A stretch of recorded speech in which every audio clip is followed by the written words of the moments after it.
Hi, and welcome to another episode of On the Couch, where we collaborate with experts, practitioners, authors, advocates, and influencers to explore current social themes, sex-positive topics, and share stories and insights that matter. This podcast was recorded on Aboriginal country. We acknowledge the traditional custodians of the lands that were never ceded, on which we live, work, and record upon. We pay our respect to elders past and present, and to those who may be visiting our website or listening to our podcast today. While listening, we encourage you to practice good self-care. And of course, check the show notes for further information. Wherever you are, whatever you're doing, enjoy this episode of On the Couch. My name is Winnie, and I'm really looking forward to today's episode of On the Couch, where we're going to be hearing from Professor Jennifer Power on the latest survey results from the Australian Secondary Students and Sexual Health Study, also called SSASH, which is a national study exploring the sexual health and wellbeing of school-aged young people in Australia. So Jen is the Deputy Director of the Australian Research Centre in Sex, Health and Society, otherwise known as ARCSHS, at La Trobe University, where she leads the sexual health and wellbeing research team and has been the lead investigator on the SSASH study since 2022. So welcome, Jen. It's such a pleasure to have you on the couch. Just on mute. So Jen, this is actually your second time on the couch, and we did talk to you last year in March, unpacking your work across HIV activism, youth research, and changing landscape of sex and relationships and education, as well as talking about the SSASH study. So we're really excited to have you back today to be sharing the findings from the SSASH-8 survey, the latest survey. As you're aware, each episode we do introduce our guests using the concept of fields of existence and coordinates of belonging. And these concepts were introduced to us by Leah from Co-Culture Communications, and they demonstrate that our beings are a field of activity made up of the stories we've been told, our ancestors that have existed, the land under our feet, the places in which we stand, and all these really enforce who we are in the moment as contextual beings. So Jen, last year, of course, you did share your coordinates of belonging with us, and really around your work and how you've landed the job at ARCSHS and how HIV activism really was the catalyst to where you are now. So to expand on these concepts, I thought it might be good for us to really explore your yearnings and commitments to the SSASH-8 study. How are you locating yourself where you are now? Thank you. Thank you so much for having me, and it's nice to see some familiar names in the chat there. So hi to everybody. I did work out how to unmute. Thanks for that little glitch. And yeah, it's such a great question to start on. It took me a few minutes to kind of work out how to answer it, and there's many different ways, but two things that do come to mind. Firstly, before I was kind of working in research and academia, I worked as a youth worker. And specifically, I worked on a HIV and STI prevention project with young people who were in out-of-home care or experiencing homelessness. So since then, I guess I've always been trying to find a way to kind of bring together the different elements of my professional life. And SSASH has been great. It's been really great to work with young people and to re-engage with the youth sector again and kind of bring that previous experience to bear in this part of my life and career. But look, honestly, maybe more personally, at this point in my life, I've also got two teenage children. And it's really interesting doing this kind of study as a parent. It just kind of gives me a whole different perspective on how weirdly complicated it is as an adult to understand what's going on for young people. Like, and I've always sort of held that position that we need to listen and we need to let young people be who they are and let young people drive the initiatives and drive the space and be the leaders in their own way. And I'm absolutely committed to all of that. But I'm also so aware that as a parent who's responsible for these young lives, everything feels scary and everything feels risky. And it's so much sort of easier and compelling to grab onto that. Oh, no, the world's so different now and there's so much more danger out there now and I need to just batten down the hatches and protect them. And actually it takes a bit of an emotional decision, I guess, or it's a bit of an emotional journey to be more cool and a little bit more reflective and reflexive as a parent. I don't know if that makes sense, but I think that's been on my mind quite a lot. And it's been really great, actually, and really insightful hearing from all the thousands of young people in this study. For, for me, maybe selfishly or personally as a parent, to kind of get all these different perspectives from young people. So, yeah, maybe that's part of my bearings for where I'm at the moment. Yeah, thank you. I appreciate you sharing that, those coordinates and that yearning. And it's really interesting to hear you talk about that. I mean, I'm not a parent, but I can resonate on some level in working in this space and in trying to engage with young people. And I do think it must be really interesting for you, having been working in the SASH space since lead investigator since 2022. So you've seen a few iterations and that survey, and now with teenagers. That's really valuable, and thanks for sharing, because it does really add to our chat today as we're getting into this. I have introduced the SASH study briefly, but I do want to give a little bit more context about the study before we do dive into the findings. So it is quite a unique study. It's the only large-scale longitudinal study that captures secondary school aged 14 to 18-year-old young people's attitudes, knowledge, and behaviours around sex, relationships, and sexual health. So there's 7 iterations of the survey so far, and the study captures the shifts in secondary school students' culture, identity, relationships, digital practices around sexual health, meaning that professionals like practitioners, clinicians, educators, policymakers, health promotion officers, etc., can respond to real current trends emerging in young people's lives, ensuring that sexual health education and interventions remain relevant, evidence-based, and effective. And the study has been really revolutionary for the sexual health sector, with its findings also informing national and state sexual health strategies, guiding educational programs, and shaping health promotion campaigns. And so for us here at Caddyshack, this study has really influenced the strategies that actually underpin the work that we do, including the New South Wales and national STI strategies and HIV strategies. And these influence our health promotion campaigns that reach and engage our priority populations, including the On the Couch series. And actually, as I was writing this script, I was kind of reflecting on how this is almost like a full circle moment of how, this podcast and this podcast series has been informed by the strategies that has been informed by your study. So having you here sharing this data today is really exciting for us. So I can't wait to get into it. So the report for SASH 8 is set to be released in May this year, so very soon, and we're very excited to be here sharing these conversations ahead of this report release. And before we share and start getting into the findings, I also want to acknowledge Sylvia Cower and Adam Bourne, who also were involved in the SASH 8 data. So Jen, to set us off, it'd be great to get an understanding of the foundations of the SASH study. And can you talk us through the methods and demographics represented in the data? Yes, thank you. And thank you for that lovely introduction to the study. It's always really great to hear how people use the data. The study is funded by the Australian Department of Health, Disability and Ageing, and it's funded primarily to collect data to inform some targets in the national STI strategy related to young people, sexual health and condom use. But we know that a lot of it's used much more broadly than that. It's used in state and territory STI and sexual health strategies, but it's used quite widely in the sector. So, and we have a lot of people coming up and telling us how they are waiting for the next study and how they use it, and that's really helpful for us. It helps us tailor each version of the survey to the needs of people who use it. It certainly helps us make a case for continued funding for this study. Just to clarify one thing, it's a repeated cross-sectional study. So it's a study that collects data from young people aged 14 to 18 years periodically. So it's been every 3 to 5 years over the course of its history, more recently every 3 years. So longitudinal studies would follow people across their individual life. Obviously, that's not going to work because we've got a specific age group that we're looking at. So it's a periodic survey or repeated cross-sectional survey.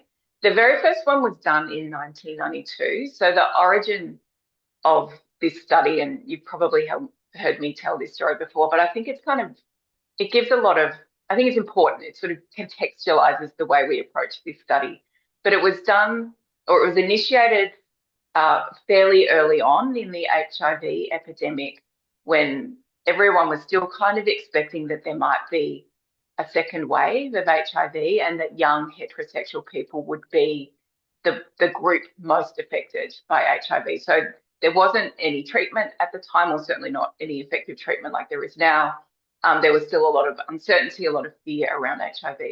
And people realised that if young people were at risk, we needed to know more about what was happening for young people, both in terms of their sex and relationship lives, but also what young people knew about HIV, what they knew about HIV prevention, how they felt about wearing condoms, and so forth.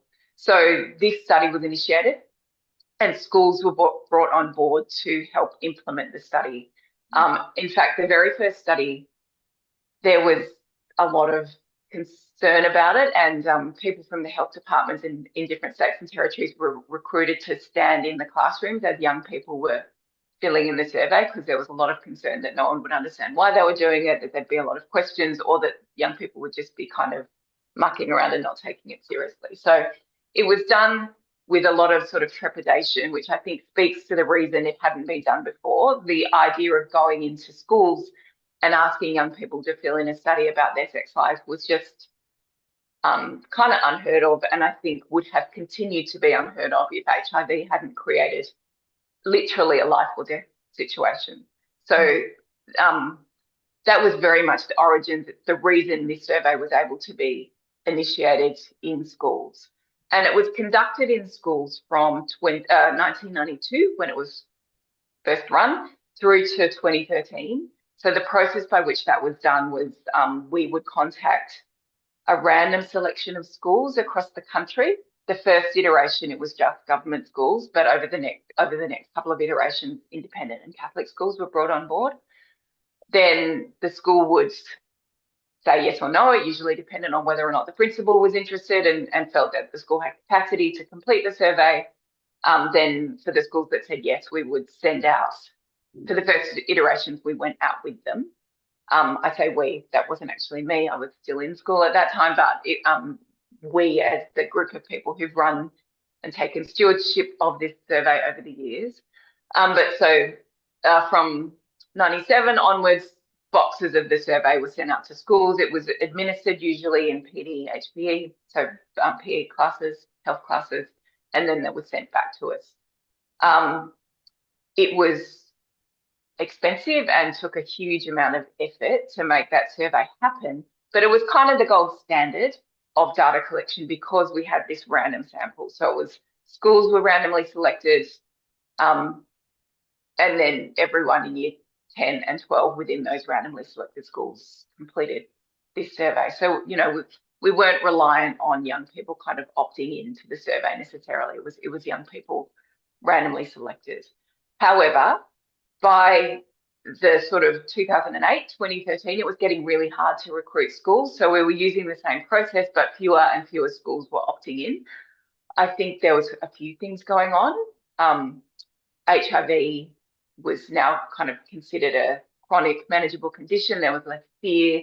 We weren't still anticipating a second wave would happen affecting young people. So kind of that fearful environment around HIV had lessened. And there was less kind of immediate life or death concerns surrounding young people and their sexual health.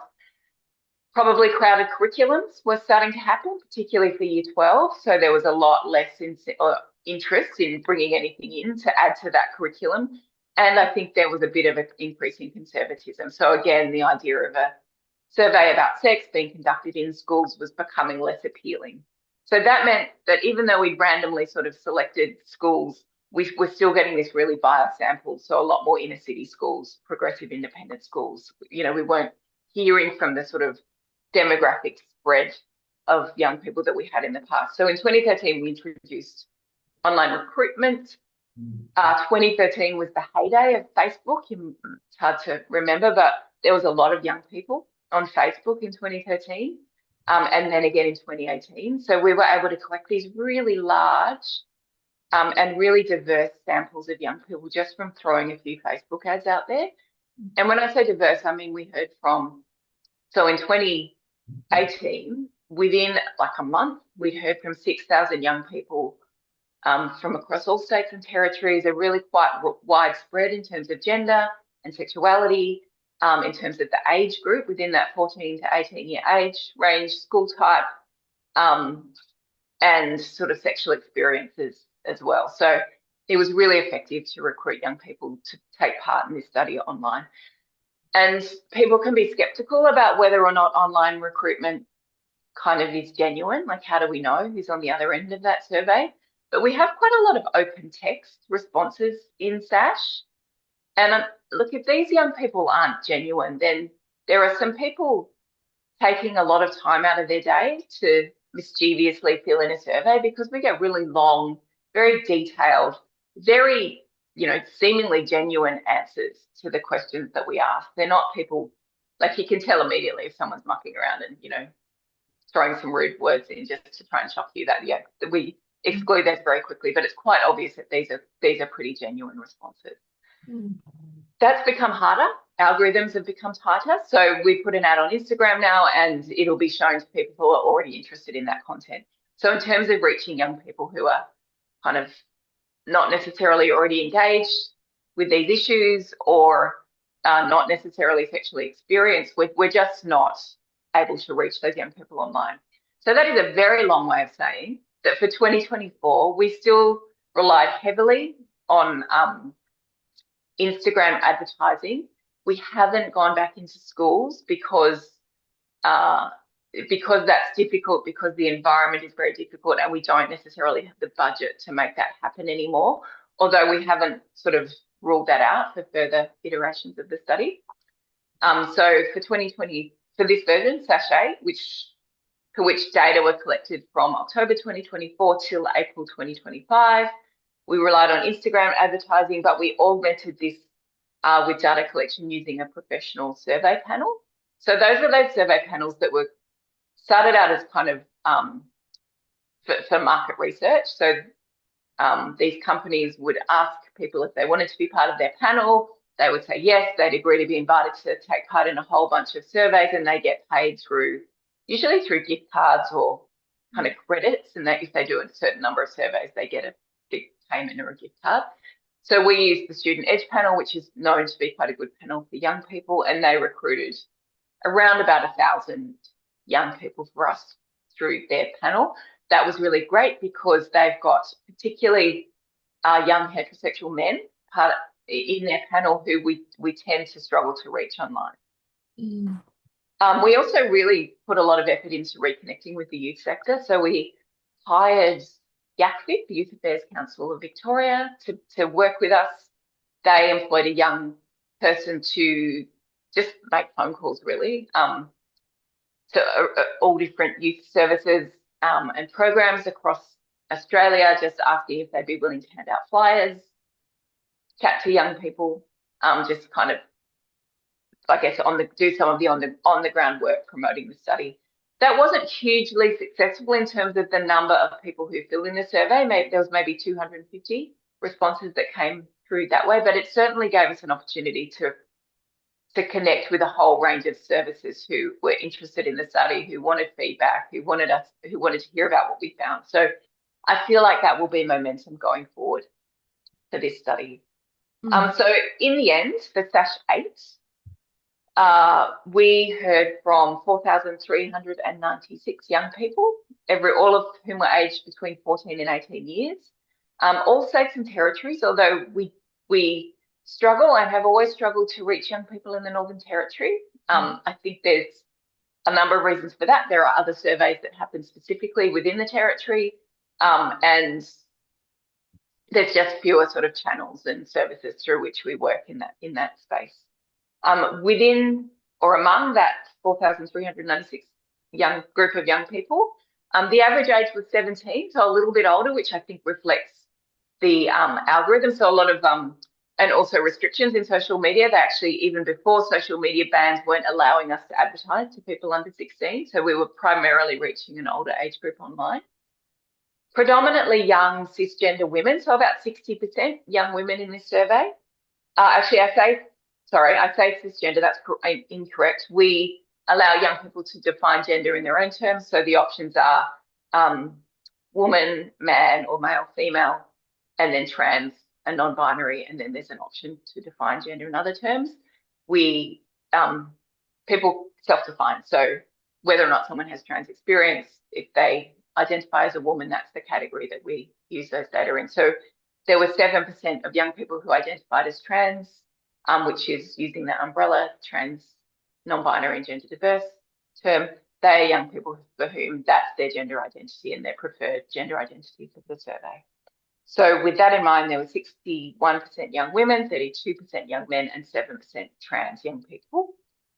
1 in 4 were from culturally and linguistically diverse backgrounds, which we defined as speaking another language other than English in the home, or having been born overseas in a non-English speaking country. So it's a slightly complicated definition, but that's a standard definition that's used for quite a lot of studies.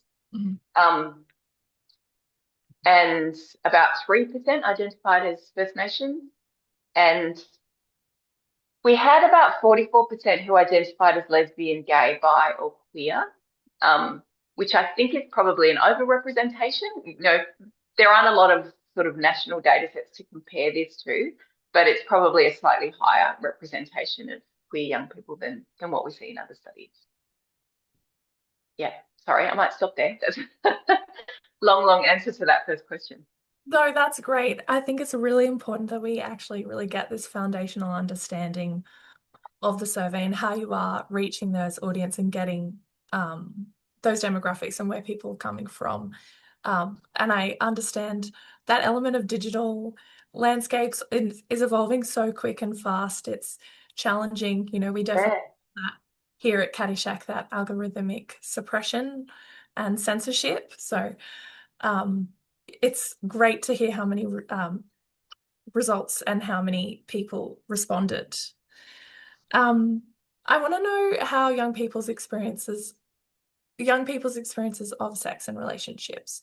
So I think like the way we feel about sex and relationships, of course, has changed over time for all of us, and it's an ever-evolving relationship that we do have with ourselves and with other people. And the dynamics of relationships, of course, are changing over time too, and especially when we're thinking about the evolving social climates and young people and how they're growing up, you know. But can you talk us through what young people are trying to say? Sorry, say that again. Can you talk us through what young people are saying and how they're feeling about sexual practices and relationships? Yeah. Yeah, look, as you say, people's experience of sex, it's so varied and variable, and it changes. And it, you know, how someone feels about their sex life or a particular sexual encounter depends on, you know, age, how experienced you are, who your partner is, the circumstances. Like there's so many different things that come into play. And for us, it makes it actually really difficult to ask questions about people's sex lives and how they're experiencing sex and relationships. And we spend a lot of time, honestly, trying to work out the best way to ask those questions in a ticker box survey.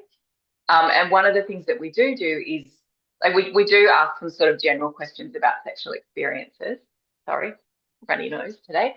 But we also ask quite a few questions about the last time people had sex. So we get them to just think about, you know, the last sexual encounter or sexual experience that they have, and we ask a whole range of things about that just to get a bit of a snapshot of what's happening, which we find is a better way to, I don't know, I guess capture. It's not real-time data by any means. It's recorded, you know, data, but it's more specific than kind of general, so we can say a little bit more about it. So with that in mind, of the 4,396 young people who took part in the study, around half indicated that they were sexually active. Again, defining this is really tricky. Everything is tricky in this survey. Like, nothing is as simple as you think it's going to be. But we define sexually active for the purposes of this study as having experienced vaginal, anal, or oral sex. That is, we absolutely know that is not how all young people define being sexually active. Penetrative sex is not necessarily people's definition of real sex or being sexually active or having had sex by any stretch. The reason we use that definition is partly because in this sort of quant research, we do need to create meaningful groups to some extent.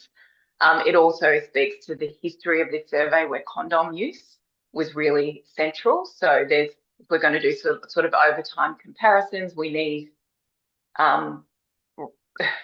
we need a group that is about penetrative sex that involves a penis and a condom potentially. But also it's just sort of the most useful way we can sort of, I guess, capture where people are at in their lives in terms of sexual experience. So that's the definition we've used. So 49% were sexually active or had sexual experiences. The average age at which young people became sexually active was 15. So 15.6 for oral sex, 15.9 for vaginal or anal sex. Hasn't changed much over the years, actually. That's been pretty consistent since the 90s, that age group. When we asked those people, so the people who were sexually active, we then went on to ask them about their most recent sexual encounter. For most young people, this was with a steady or an ongoing sexual or romantic partner. For most young people, their partner was around the same age as them or within a few years. There are some exceptions to this, of course, but generally that's the most common story. Most young people described their most recent sexual encounter as enjoyable. So 80% said they enjoyed it very much, and 80% said they felt safe in that sexual encounter. And I always find it's important to kind of lead with that because we do tend to fall into the risk and danger narratives, which is important because that is why we're doing this research, to look at needs, to look at where supports are required, to look at what young people do or don't know or where there may be risks or danger. But also, I think in a study like this, part of what we want to do, or, a lot of what we want to do is understand what's going on for young people who are having really positive sex and relationship experiences. What is it that supports that? Who are these young people? How do we ensure other young people are able to have positive sexual experiences and positive relationship experiences? So kind of the fact that a lot of young people are telling us they are having those experiences is important. It's not all bad. The aim here is to actually be supporting people to have those good experiences. We asked people how they felt after that sexual encounter, and most people said they felt happy or fantastic, but it was really common for there to be mixed emotions. So a lot of people said they felt happy, but also stressed, or fantastic, but also guilty. So guilty and stressed come up quite a lot in terms of the emotions that people feel after having sex. We didn't have capacity in this iteration of the survey to go kind of deeply into why people felt those emotions. We did that more in the last survey though, and in 2021, people in open text responses said that often the guilt or the worry was related to parents finding out, worrying about pregnancy, worrying about STIs, but also a lot of people were really worried about what their partner would think of them after the sex. So worried that they weren't good enough, worried they weren't desirable enough, worried their partner wouldn't like them anymore. So there was a lot of sort of worries that intermingled with feeling good and feeling safe and happy, which I think is very normal. It's very common. It's sort of the idea that we can, create a survey that then creates a very neat answer about what young people are experiencing when it comes to sex and relationships. It's just, falsehood. It's not going to happen. What these data are sort of telling us is that it's complicated and it's complex and there's a variety of things that happen. And there isn't really a clear distinction between safe and unsafe or comfortable, uncomfortable. And kind of we need to be working as much as we can in those complicated spaces, I guess. Yeah, definitely. It's a very nuanced area. Yeah.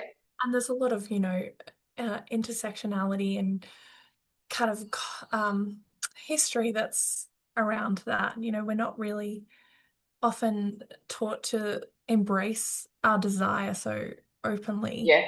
And especially when we're so young, being taught such complex and different narratives around what we should be doing and what's right. I do want to jump us into talking about sexual health more specifically, obviously you mentioned that condom use has been a big part of the survey and the questions. For us here at Caddyshack and our colleagues at the Sexual Health Clinic, we're really excited to see if there's any new emerging trends or changing in condom use and contraceptive options, and especially how young people are engaging with STI testing and screenings. And I know last year you did chat that we're seeing a change in behaviour around condoms being more readily available for young people, but they're seeming to be using them less. And as I understand this iteration of the survey, you were going to give a bit more information and context around these trends. So what are these trends around these sexual health practices, knowledge and behaviours? Look, we tried to really unpack what's happening. I do think there's probably a need for some good contemporary qualitative work on condoms and STIs and how young people feel about whether or not it's sort of okay, acceptable, normal to ask a partner to use a condom and when they wouldn't use a condom. Just because I think I've been saying this for years now, I do feel like the environment's changed as the environment around HIV has changed and we're more, biomedical prevention, PrEP and PEP and U equals U are leading the way in terms of HIV prevention rather than condom use. There is a sort of trickle down or, effect potentially on young people's attitudes to condoms, but there hasn't been a lot of recent qual research on that. So we did ask quite a few questions about condom use, sort of generally and in relation to that most recent sexual encounter. So around 1 in 4 young people, so about 26% said that they always use a condom, and just under 1 in 3, so about a third, said they often did. There was around 1 in 10 who said they never used a condom. But at their most recent sexual experience, only 50% used a condom. 80% had one available and 50% actually used one. And that's the figure that's changed over time. So since 1992, there's been an increasing percentage that say they had a condom available at their most recent sexual encounter, but a decreasing number that actually used that condom. And there's probably quite a few things in the mix, which we sort of did talk about before. Long-acting reversible contraception has become more widely used, certainly since the 90s. And certainly people who were using LARC, so long-acting reversible contraception, or the pill, were less likely to report a condom use. And what we do see in these data is that young people are more likely to see condoms or use condoms for preventing pregnancy than preventing STIs. That's not new, but it is useful to sort of have that in the data and be reminded of that. Of those who didn't use a condom, the most recent time they had sex, the reasons why, we did ask why, and one of them, as I just mentioned, was that they were preventing pregnancy in another way. But for quite a lot of people, they just weren't concerned about STIs. Like they either didn't see it as relevant to them, they didn't feel at risk, or they were in a steady relationship, so they felt safe within that relationship. There's sort of nothing new. Like those have been the reasons since the 90s, since we started asking these questions, that people say they're not using a condom.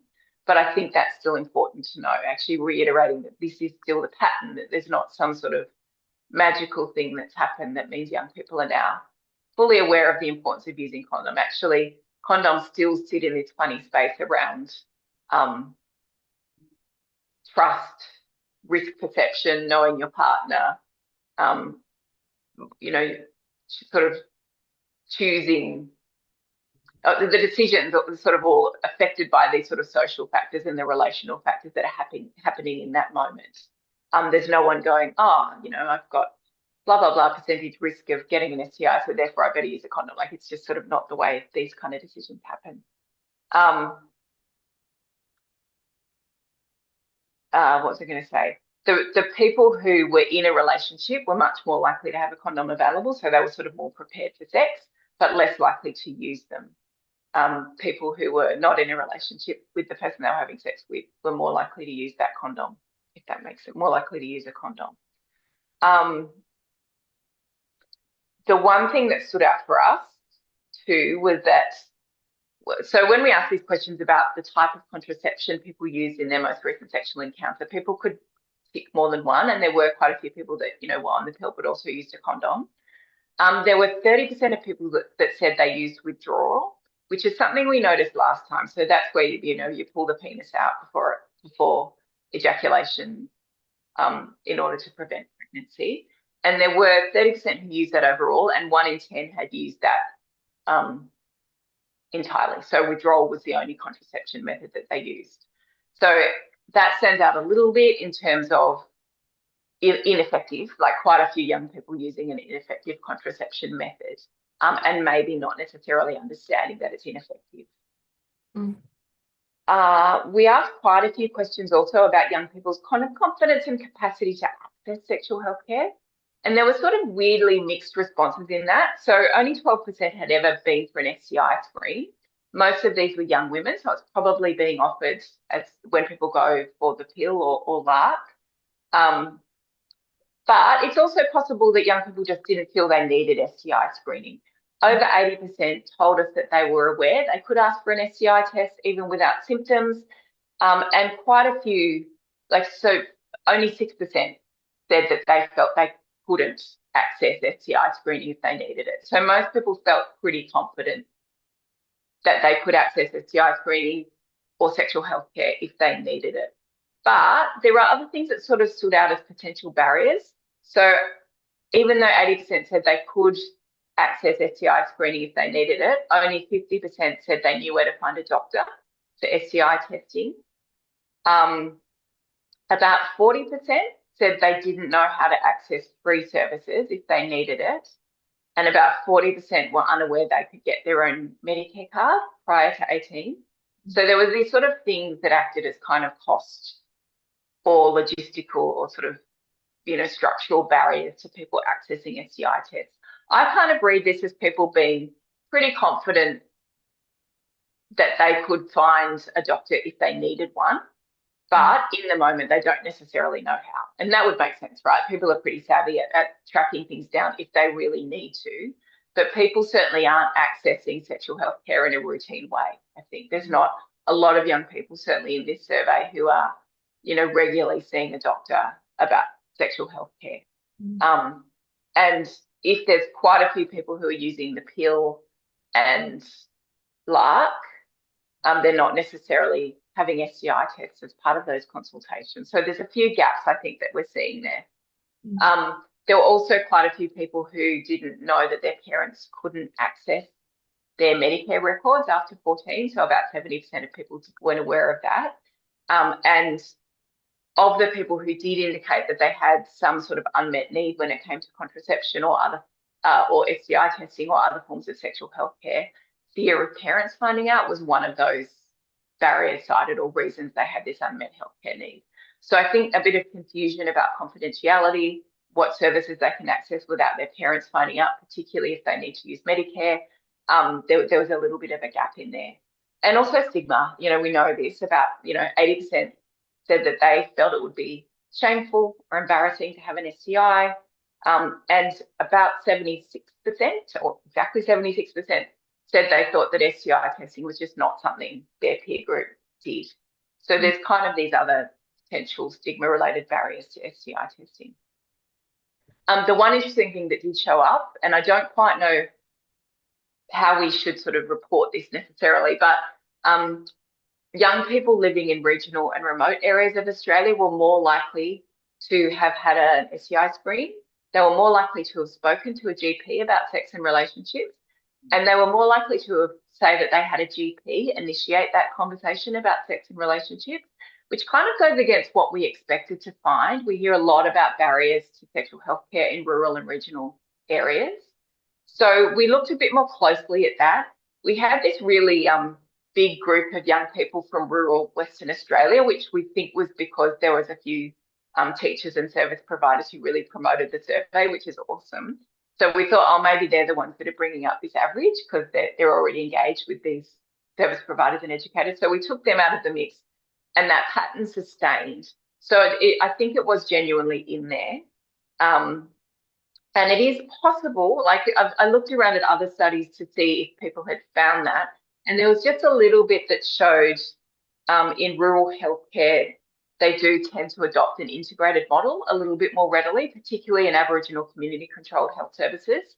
So that integrated model is where there might be a variety of healthcare providers in the one practice. Also, the National STI guidelines for rural and regional healthcare suggest offering STI testing as part of routine GP consultation. So maybe that sort of combination of integrated care and the regional guidelines are actually showing in these data, which I don't think obviates the significance of barriers to sexual health care for young people in regional and rural areas, but it's an interesting finding. Yeah, that's really interesting. It does go against what we would kind of expect. Yeah. But I guess there's also those smaller communities there where there's a lot more engagement and connection with health services in some aspect. Yeah. But obviously many different contributing factors to that. Thanks for sharing that data. That's going to be really valuable for us and reaching those young people. That's really interesting to hear about some of those statistics there and like the knowledge around those services and STI testing more specifically. I want to jump into talking about digital sexual practices. In our last episode, we talked with Dr. Giselle Woodley and Dr. Sarah Vrankovic about how young people are increasingly learning about sex and relationships in online and digital spaces. And we chatted about the role that digital landscapes play in relationships and sexuality education, also called RSE, and how we balance the realities of spaces exposing young people to harmful and inaccurate information, but also being powerful spaces for learning, peer support, and accessing sexual health. And as digital landscapes are evolving so fast, it's important that we do really understand how young people truly feel about these topics so we can actually meet them where they're at. So how are young people engaging with digital sexual practice, or what are these sexual practices in that digital space? Yes, that is, thank you for raising that. It's such an interesting space, and one of the things, as we sort of talked about before, I get asked a lot, what's changed over time in this survey? And obviously, you know, what's changed over time, or the most profound changes over time are not necessarily the answers to the questions that we ask, but the questions that we ask, because the questions that we ask in this survey reflect the changes in the world over time. They reflect what's changed politically, what's come into view that wasn't in view 10 years ago. And fundamentally it reflects the internet, the rise of the internet. So what we've captured in this survey since 1992 is the profound changes that have happened because of digital media and the ways in which digital media is now so integrated into people's sex lives and their relationship lives. Having said that, we didn't include a huge amount about that in this iteration of the survey, partly because we need to bring things in and out in order to not make this an hour-long survey. So we tried really hard to make this a 15-minute survey. It became about 17 was the average time people took to fill it in. And given there has been such a significant amount of work done by other researchers, including Giselle and Sarah, you know, we didn't feel like we needed to include a huge amount, but we certainly did ask people about digital sexual engagement, and we found no one will be surprised to hear that most people have done some sort of sexting, no one uses that word, but it's a researcher word, but sending a nude or sexual image to someone, around half the young people in our study had done that. In most cases, it was with someone they were in a relationship with.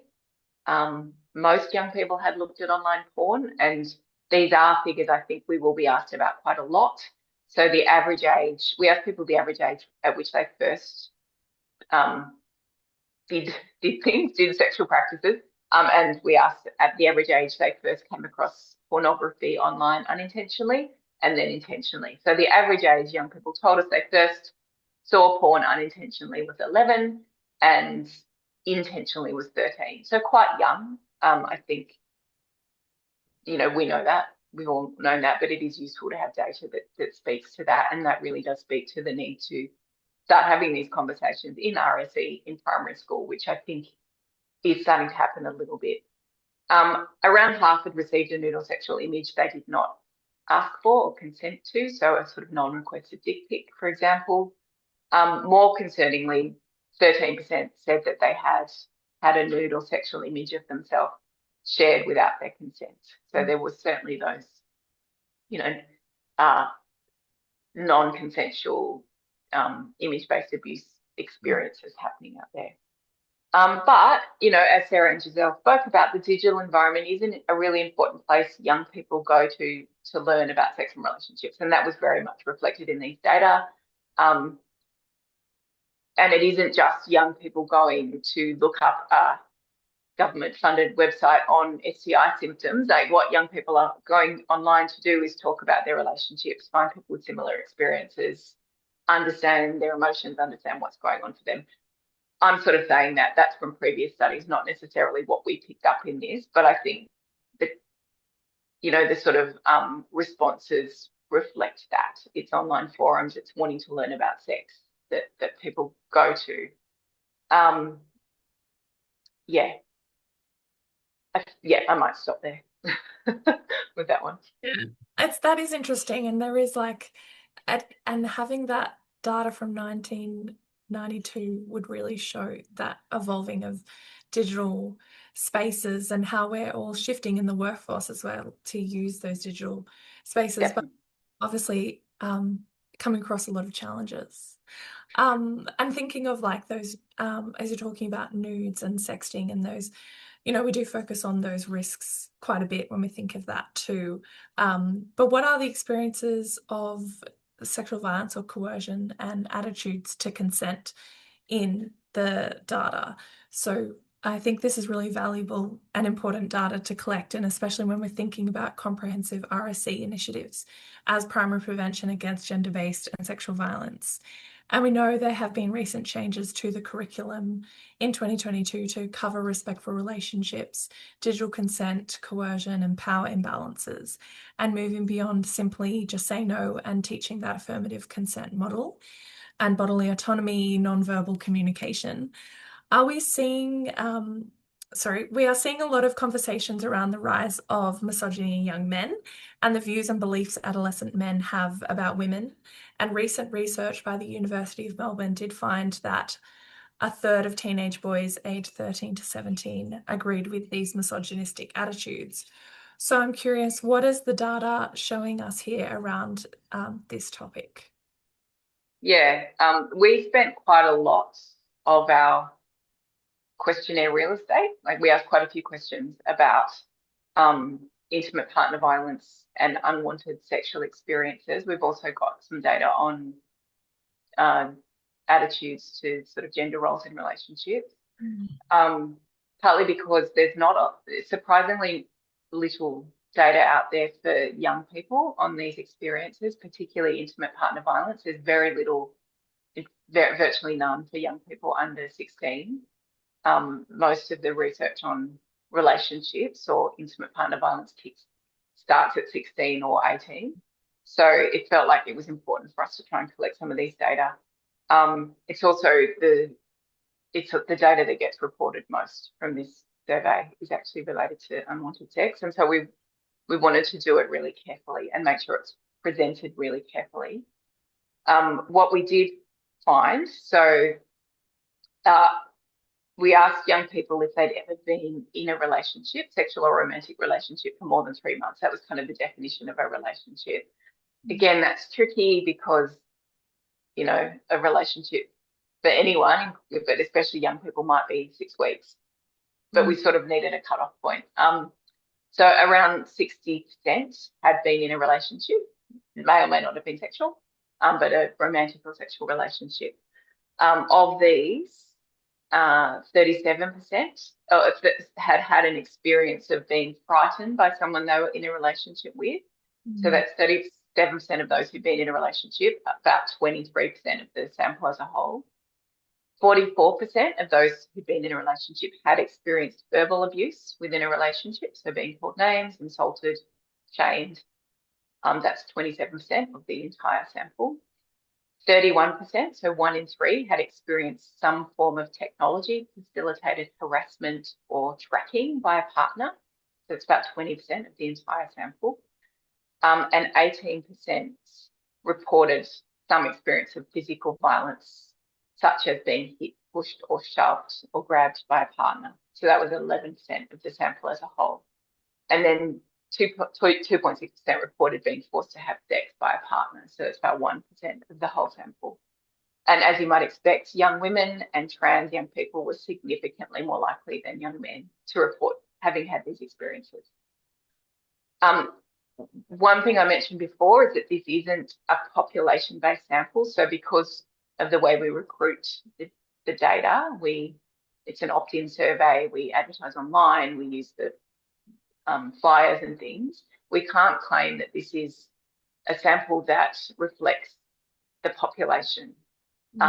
In order to do that, you need to use a randomization process so that everyone in the population has an equal chance of being involved in the sample.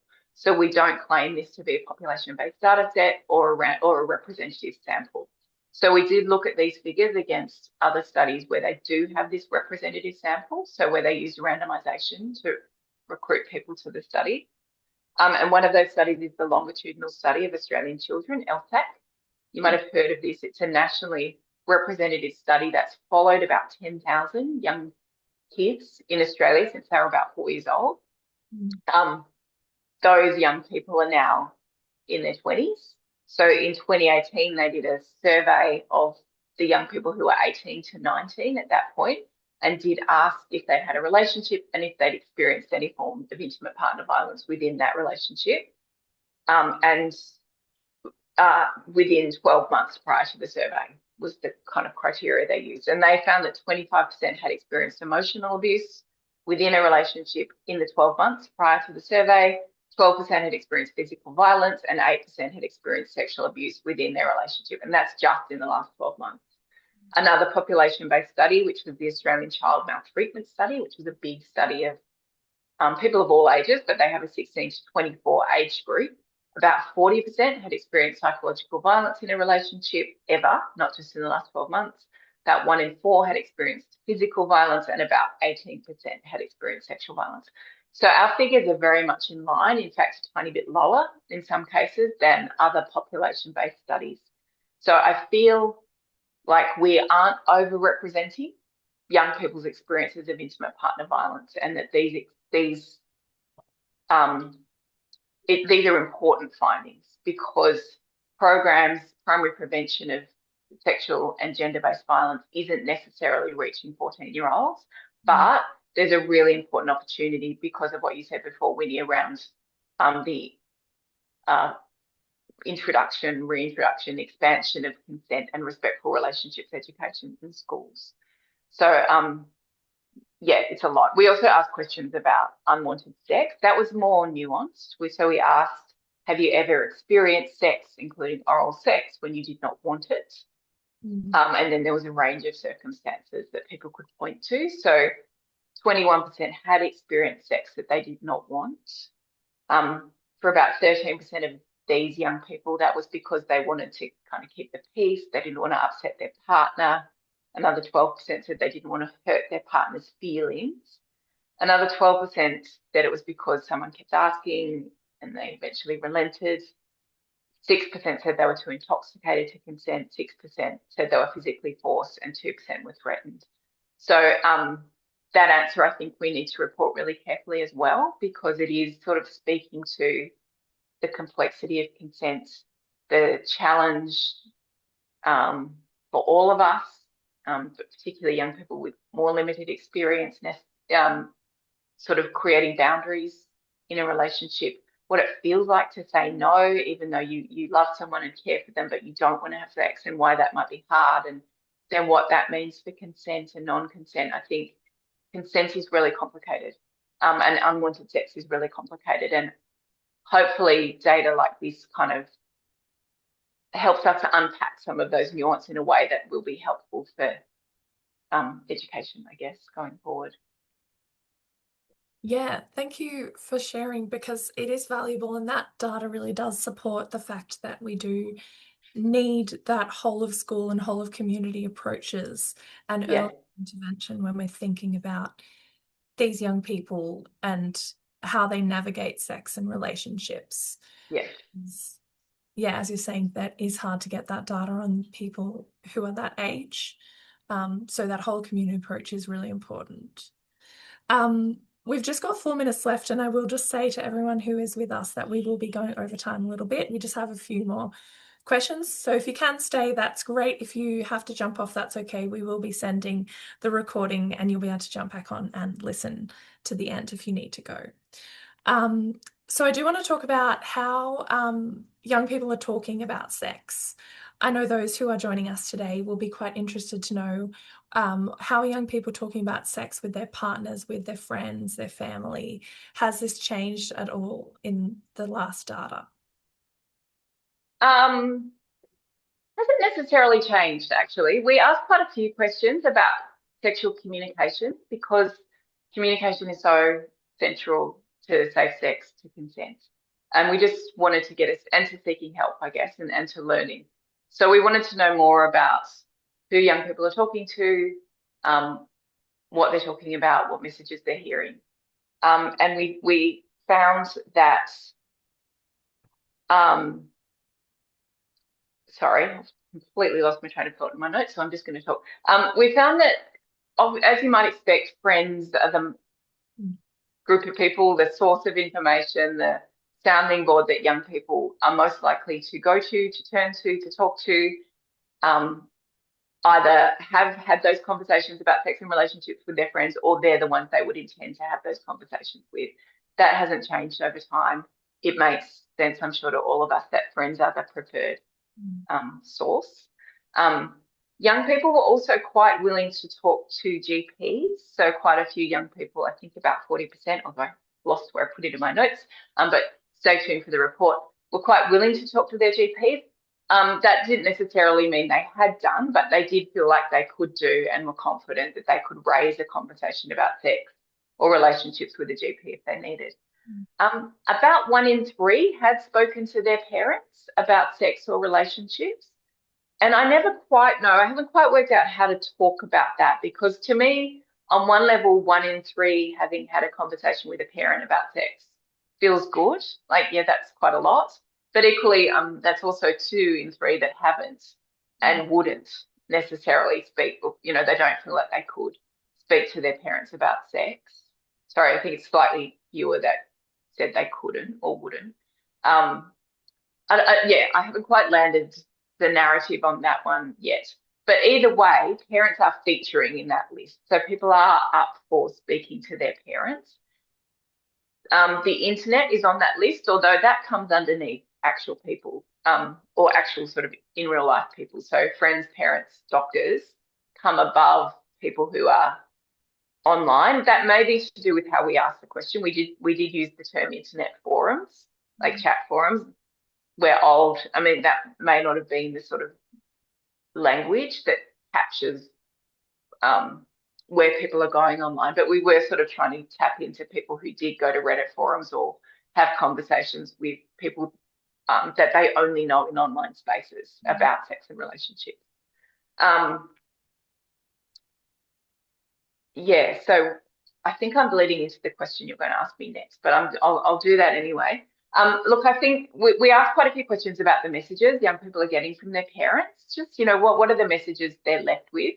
And as you might imagine, a lot of people are talking with their parents about, or 1 in 3 people are talking with their parents about sex and relationships. Some people are getting really open, inclusive information. Other people are getting really reductive, don't have sex information. Other people are getting the basic just stay safe kind of information. And this, I think, does speak to how sort of, I guess, the core thing that comes up again and again in this study is that young people want to learn about sex.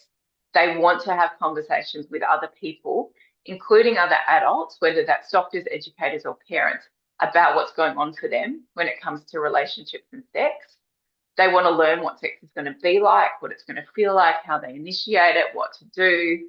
But having those conversations is really difficult, particularly with adults. I'm sure people have better conversations with their friends about this stuff, but Adults are awkward.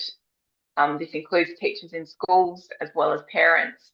They don't know what to say. They fall back on kind of narrow, risk-based, just don't do it kind of narratives. There's very few avenues where young people are finding open, honest, relaxed conversations about sex. I think that's universal. I don't think that's new, but I do think that we see this repeatedly in these findings. What young people are looking for when it comes to learning about sex and relationships is not what they're getting. Yeah. I don't quite know if that answers your question about what's changed over time. Maybe it's sort of saying in some ways nothing. It's a bit universal. Was there anything, I guess jumping, you've kind of answered a bit of that next question too, but was there anything like more specific about where they were getting information? Like if it was online information, what were the sources they were finding? We didn't actually ask that. So we didn't ask about specific websites or forums or the particular places where they went. Partly we don't ask that because it's so specific and it changes so rapidly that it feels like those data could go out of date really quickly. That said, actually, I might just flag this. We're really open to suggestions for questions in future iterations of the survey, assuming it is refunded. We will do another one in a couple of years, and that sort of question, potentially could be of value, and we'd be happy to include it. Yeah. Okay. Thanks. And I mean, understand that would be a hard question because it is changing a lot. What about in school-based education? What were young people's experiences of that? Yeah, so we asked quite a few questions about RSE, and there's a few things I think that stand out. The finding that we have consistently received in this study since the beginning, or since we started asking about RSE, which was in the early 2000s, is that most young people have received RSE, but that less than half find it relevant to their needs or to their lives. We have some data in this that I think unpacks that a little bit, and there's lots of reasons why young people might find it not relevant. For some young people, it happened too early, like when they were too immature is not the right word, but what was being taught was so far removed from where they were at in their lives. Other young people found it too late. They'd already had sex, the horse had bolted, they knew this, they needed it years before. So there was a timing issue for a lot of young people. A lot of young people just thought the education that they received in schools wasn't open enough, it wasn't direct enough, it wasn't broad enough, it wasn't inclusive enough. The teachers were awkward or uncomfortable or didn't seem like they wanted to be there or didn't seem like they knew what they were talking about. But fundamentally, and this is sort of the story I told last time from SASH as well, is that young people thought they would learn about sex in sex education, and they really didn't learn about sex. They want to learn, like I was saying before, kind of the mechanics, I guess, not how to have sex, but what to expect. What is this like? What should I do? How do I have conversations about this? How do I initiate sex? How do I stop it? Which, everyone here would know is so important to conversations about consent, and understanding desire and understanding what you do want and how you articulate what you do want, because you need to do that to say what you don't want. Like, that's so important, but it seems like that's not happening in RSE. The one thing that I did notice in this survey, which is, I haven't quite worked out how we might do it differently, but it's a little unclear. It's a little unclear how we separate what's happening in relationships and sexuality education compared to respectful relationships compared to consent education. They're a little bit merged, I suspect, within the schools, although I don't necessarily know that. I don't sort of know when we ask people about RSE. I think we're sort of getting it all kind of in the mix, but I couldn't tell you necessarily from these data what's changed because of the introduction of mandatory consent education in 2022. And I think that would be worth exploring in future iterations of SASH, because I do think things will change. In this survey, we saw that we asked people what topics they'd learnt about, and 90% had learned about puberty and reproduction, which is, you know, the topic you learn about first in any sort of relationships and sexuality education. But the next most common topic, around 82%, had said that they'd learned consent, that they'd learned about consent. So it is in there. It's certainly being picked up. I do think consent and respectful relationships and healthy relationships are part of what young people are learning. I don't necessarily know when. I don't necessarily know how new that is. I don't know how nuanced that is. I don't have a sense from these data what's changed because of mandatory consent education. But I think that I get a sense that things are changing, and it would be useful to follow that up. There's a few. Oh, there's so much more to say. I feel like I need to stop because of time.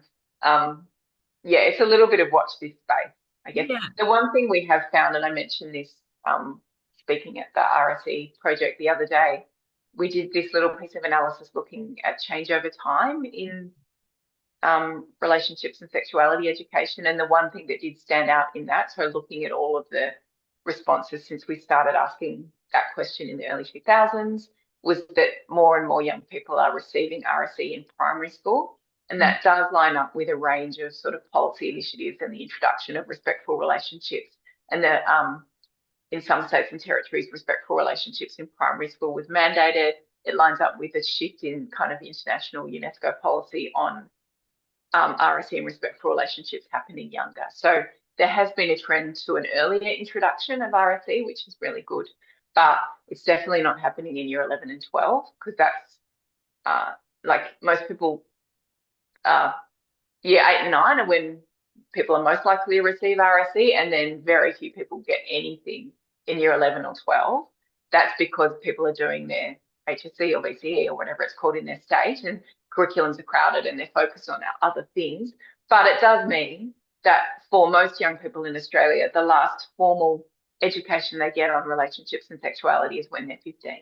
And then they go into the rest of their adult lives from the age of 15, when they may or may not have sex, without any kind of formal conversations with educators about sex and relationships, which I think is probably a barrier, a problem. Yeah, that's really interesting and a good thing to think about. Yeah, I can see in some of that work how year 11 and 12 are just often like, well, they don't need it, and also they've had it before, so they know now. But it is an ever-evolving and ever-changing and something you need to constantly work in and work on, like even working in this space.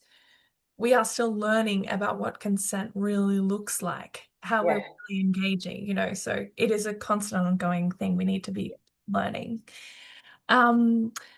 I know we shared obviously a little bit about the demographics and that you are collecting in the data, but I'd really like to hear a bit more about the diverse experiences of young people. So at Caddyshack Project, we work with priority populations, including Aboriginal and Torres Strait Islander communities, those with culturally and linguistically diverse backgrounds, people who identify with sexuality or gender diverse communities. And often in sexual health research, I think these priority populations can be underrepresented. There can be a lack of attention to the cultural and political issues and inequalities that affect the communities, their experiences of sex, relationships, and sexual health. And we know these barriers and challenges include racism, homophobia, transphobia, and stigma, and have huge impacts on people's sexual health. So I know you've shared a bit already, but was there any more data specifically in this diverse experiences? Yeah. Yes. Well, firstly, I would like to direct people's attention to the Goanna study, which is a study of young people, so people aged 16 to 29, from First Nations communities. So it's a sexual health study of First Nations young people, which is the best source of data for that population group and those communities when it comes to sexual health.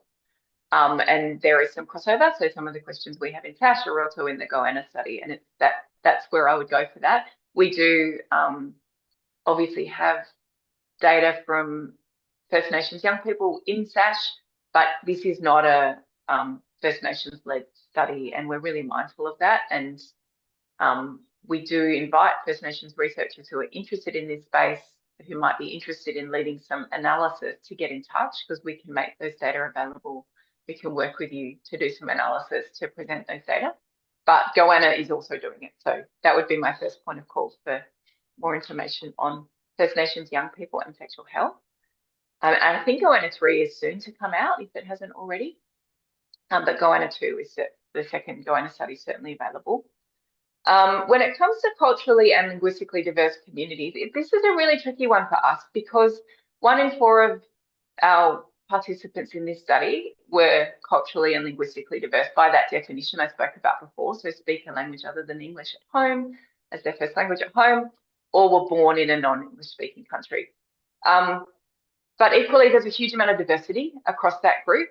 And it's, we don't want to presume that, a young person from Southeast Asia has the same experience as a young person whose family migrated 10 years ago from a country in the Middle East, or whatever the differences are. There's just a lot of diversity there. And so we want to provide data that is meaningful in terms of showing the impact of racism and structural barriers and inequalities, while also sort of not being reductive or narrow in those findings. And it's a perpetual challenge with this work. And we're also really careful to sort of present a strength-based narrative, which can be hard when there's sort of comparisons. Like we tend to do, we compare a person from a culturally, linguistically diverse background with the Australian-born white person, if that makes sense. So, and vulnerabilities sort of often get presented as deficits. So it's this sort of constant, reflective, careful presentation of the data when it comes to that, which sounds like I'm trying to avoid the question, but it's sort of, I guess, trying to speak to wanting to do a good job with the data and tell a story that doesn't sort of perpetuate inequalities and stigma and racism, essentially. So what we did was present a separate chapter in the report on young people from culturally and linguistically diverse backgrounds that was, for the most part, descriptive, with a little bit of, sort of pointing out where the findings were different to the sample as a whole. And there were a few differences, although not a huge amount.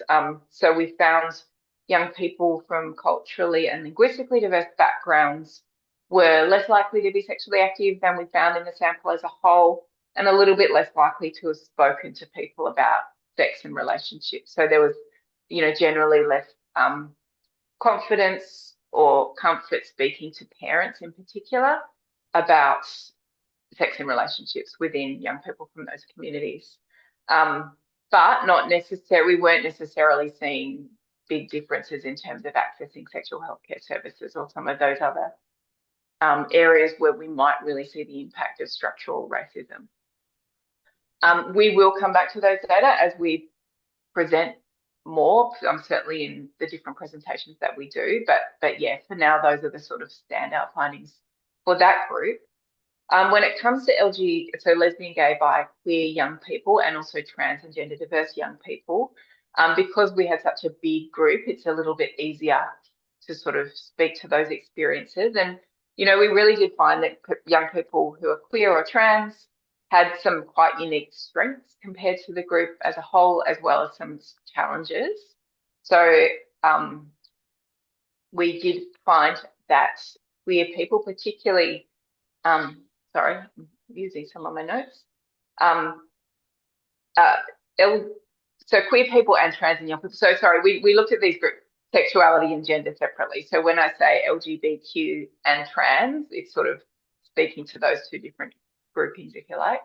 We're much more aware of STIs, much more likely to attend sexual health screening, had a sort of greater grasp on sexual health and STI prevention more generally, which I do think we find quite often within queer community. I guess because of the HIV history, there is more kind of education touch points and community-based knowledge than what we see, I think, in the general population. And that's definitely evident often in these surveys with young people. But we also certainly saw some barriers to accessing healthcare and accessing education and support. So queer young people were less comfortable talking to their parents often about sex and relationships than heterosexual young people were. LGBTQ plus young people were less likely to find RSE relevant than heterosexual young people, something that we have long found. Like, that's not a new finding in these data, although we didn't necessarily find trans young people saying the same thing, which is interesting and a bit of a change. Pansexual and bisexual young people were more likely to report an unmet sexual health need than heterosexual young people were, which we haven't said a lot about bi plus young people in this study, but there were quite a few young people identifying as bi plus, which includes bi and pan. And we do know that within that group there are often some discrepancies in terms of healthcare access and feeling like sexual health needs are met. So that's something we will come back to in our analysis. But also in terms of barriers to healthcare, feeling this fear of being judged or this sort of fear of, or feeling shamed or embarrassed were much more commonly cited as barriers to sexual healthcare for LGBTQ young people than heterosexual young people. So sort of some of that shame and stigma related to sexuality was showing up in these data for that particular group. Yeah, thank you for sharing that. It's interesting and important to recognise those diverse experiences and see what the data did collect. We obviously have gone over time, but just quickly before we wrap up, Jen, can you just share some final takeaway and key messages to leave the listeners with today? Yeah, look, this is always hard, and I was saying to Winnie before, I wish there was some, standout, amazing, unfound out before finding that we could share. But actually, in some ways, nothing in here is unexpected. It is a little bit business as usual, but I think that's really important because we're sort of showing that there is this ongoing need to improve RSE, to improve the way we talk to young people about sex and relationships, and that young people are wanting this and needing it.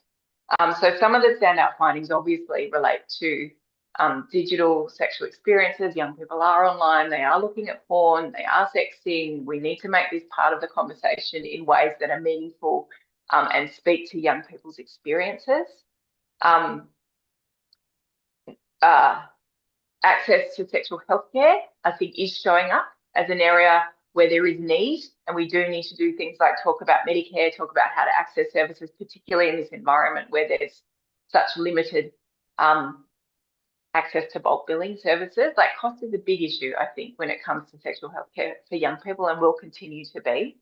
But also I think, it is important to come back to that finding I highlighted before, that a lot of young people are finding their sexual experiences to be safe and enjoyable, and that's important. And we need to sort of maintain this message that that sex isn't inherently bad for young people as long as they're safe, respected and supported. And that is fundamentally what we're trying to do here, what we're trying to find ways to support here. But that isn't the case for all young people. And we are certainly seeing in this data that young people are experiencing sex that is unsafe and uncomfortable. And we need to talk more about that as well, and bring make sure primary prevention services are targeting younger adolescents as well. Great. Oh, thank you so much for sharing. And thank you for joining us on the couch today. It's been so valuable having you here discussing all this data with us. So thank you so much. Thanks for listening to On the Couch. We create this podcast because we are allies in actively challenging discrimination, microaggressions, and exclusionary behaviours. We want to create spaces where people feel safe to share their thoughts, knowing that they will be heard and respected. Such an environment fosters collaboration, innovation, and contributes to a more inclusive society. Follow us on your favourite podcast platform. That way you will receive every new episode when it's released. You can also help us grow the podcast by giving us a rating and leaving us a review. Connect with us on Instagram and Facebook, and share On the Couch with your friends, colleagues, and family. On the Couch is made by the team at Caddyshack Project. Until next time, peace, love, and protection.